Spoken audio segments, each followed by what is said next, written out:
Cheat masala. ಎಂತ ಅಡಿಗೆಯ ರುಚಿಯಾಗೋ ರಹಸ್ಯವು 20 ರೂಪಾಯಿ. ಹಾಸನ ಭಾಗದಲ್ಲಿ ಧಾರಾಕಾರವಾಗಿ ಸುರಿತಾ ಇರುವ ಮಳೆ ನಾನಾ ಅವಾಂತರಗಳನ್ನೇ ಸೃಷ್ಟಿ ಮಾಡಿದೆ. ಹಾಸನದಲ್ಲಿ ಈಗ ಭಾರಿ ಮಳೆಯಿಂದ ಗುಡ್ಡ ಕುಸಿತ ಉಂಟಾಗಿದೆ. ಯಡಕುಮಾರಿ ಶಿರವಾಗಿಲು ಬಳಿ ರೈಲ್ವೆ ಹಳಿ ಮೇಲೆ ಗುಡ್ಡ ಕುಸಿತವಾಗಿದ್ದು, ಗುಡ್ಡ ಕುಸಿತದ ಸ್ಥಳದಲ್ಲಿ ಚುರುಕಿನ ತೆರವು ಕಾರ್ಯಾಚರಣೆ ಕೂಡ ನಡೀತಾ ಇದೆ. ರೈಲ್ವೆ ಹಳಿ ಪಕ್ಕಕ್ಕೆ ಮೇಲಿನಿಂದ ಧುಮ್ಮುಕ್ತಾ ಇದೆ ನೀರುವಳೆ, ಜಲಪಾತದ ರೀತಿ ಧುಮ್ಮುಕ್ತಾ ಇದೆಯಂತೆ. ಹಾಗಾಗಿ ಆ ಪ್ರದೇಶ ಏನಿದೆ ಸಂಪೂರ್ಣ ಕೆಸರುಮಯವಾಗಿದೆ. ತೆರವು ಕಾರ್ಯಾಚರಣೆ ಕೂಡ ಆ ಪ್ರದೇಶದಲ್ಲಿ ಕಷ್ಟ ಆಗ್ತಾ ಇದೆ ಅನ್ನುವ ಮಾಹಿತಿ ಸಿಗ್ತಿದೆ. ಈಗ ಇಟಾಚಿ ಮೂಲಕ ಮಣ್ಣನ್ನು ತೆರವು ಮಾಡಲಾಗ್ತಾ ಇದ್ದು, ರೈಲ್ವೆ ಹಳಿ ಮೇಲೆ ನಿಂತಿರುವ ಅಪಾರ ಪ್ರಮಾಣದ ಕೆಸರಿನಿಂದ ತೆರವು ಕಾರ್ಯಾಚರಣೆ ಕಷ್ಟ ಆಗ್ತಾ ಇದೆ. ಇನ್ನು ಮಣ್ಣು ತೆರವು ಮಾಡೋವರೆಗೂ ಕೂಡ ರೈಲು ಸಂಚಾರವನ್ನು ಸಂಪೂರ್ಣವಾಗಿ ಬಂದ್ ಮಾಡಲಾಗಿದೆ.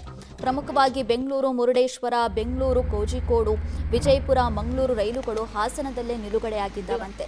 ನಿನ್ನೆ ಎಲ್ಲ ಹೊರಟಿದ್ವಲ್ಲ, ಆ ರೈಲುಗಳು ಈಗ ಎಲ್ಲೆಲ್ಲಿ ಹೋಗಿ ನಿಂತ್ಕೊಂಡಿದ್ದಾವೋ ಅಲ್ಲೆಲ್ಲೇ ಇದ್ದಾವೆ. ಅವುಗಳನ್ನು ಮುಂದಕ್ಕೂ ತಗೊಂಡು ಹೋಗೋದಕ್ಕಾಗ್ತಿಲ್ಲ, ಹಿಂದಕ್ಕೂ ತಗೊಂಡು ಬರೋದಕ್ಕಾಗ್ತಾ ಇಲ್ಲ.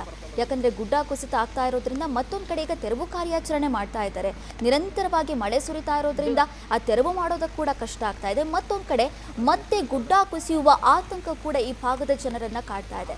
ನಾವು ನೋಡಿ ಸ್ಕ್ರೀನ್ ಮೇಲೆ ಆ ದೃಶ್ಯವನ್ನ ನೋಡ್ತಾ ಇದ್ವಿ. ಆ ರೈಲ್ವೆ ಹಳಿ ಮೇಲೆಲ್ಲ ಮಣ್ಣು ನಿಂತ್ಕೊಂಡಿದೆ, ಕೆಸರುಮಯವಾಗಿ ಹೋಗಿದೆ. ಇನ್ನು ಆ ಗುಡ್ಡದ ಪಕ್ಕದಲ್ಲೇ ನೀರು ಕೂಡ ಬೀಳ್ತಾ ಇರೋದ್ರಿಂದ ತೆರವು ಕಾರ್ಯಾಚರಣೆ ಕೂಡ ಕಷ್ಟ ಆಗ್ತಾ ಇದೆ.